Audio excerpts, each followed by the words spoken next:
Peace and harmony here with you on a hot summer day.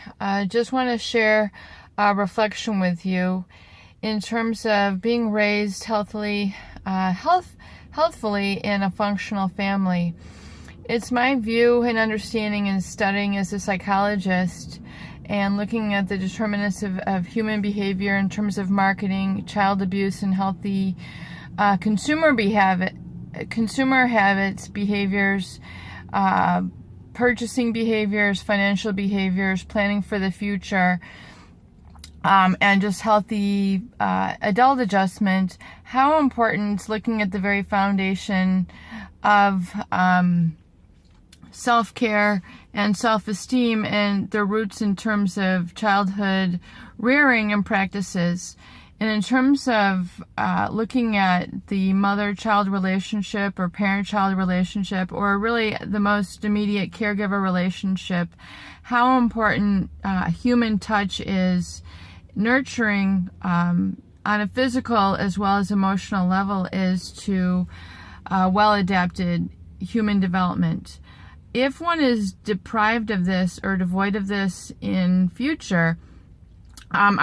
childhood, the dramatic impact it has in the future is almost like the trajectory of a rocket. One little slight adjustment in how that is, how a child is raised, it goes on to have dramatic impact in terms of where they arrive at as an adult. And if one does not have healthy nurturing, and how that becomes distorted, or I don't want to say perverted, maladapted is perhaps a better word, maladjusted.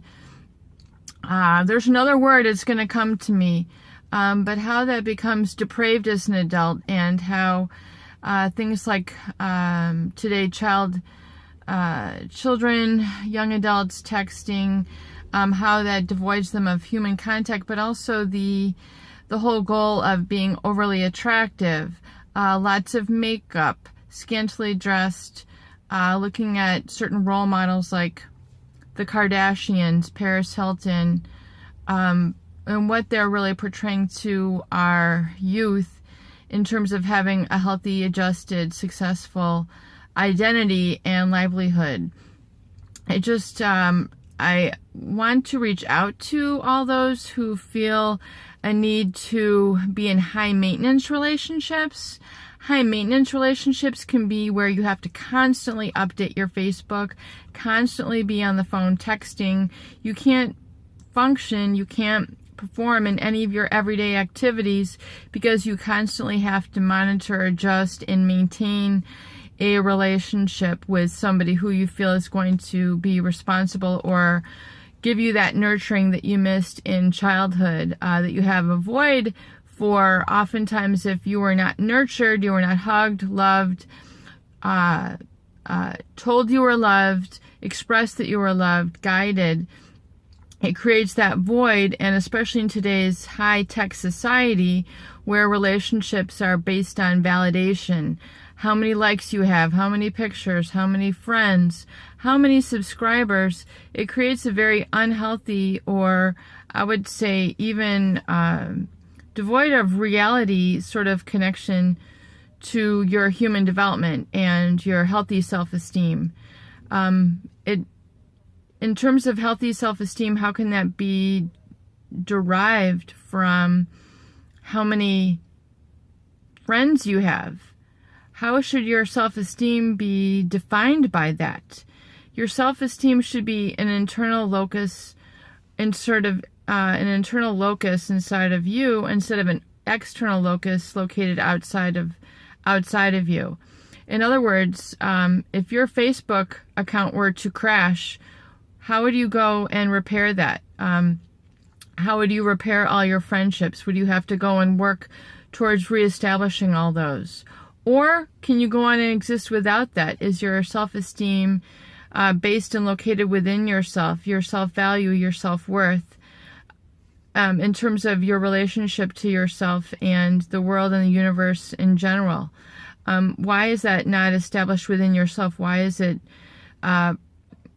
distorted, I think is more the word that I'm looking for, the distortion of self-esteem and validation should really be within yourself. And one needs to really exercise that muscle in terms of self-esteem, self-worth, self-value.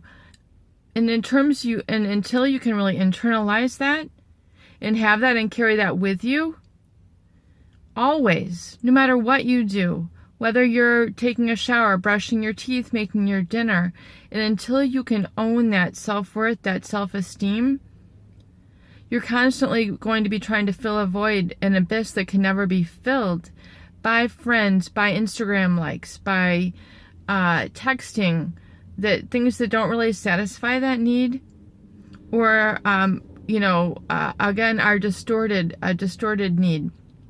And you're going to be constantly in these high maintenance relationships with Facebook, with partners, people of the other sex.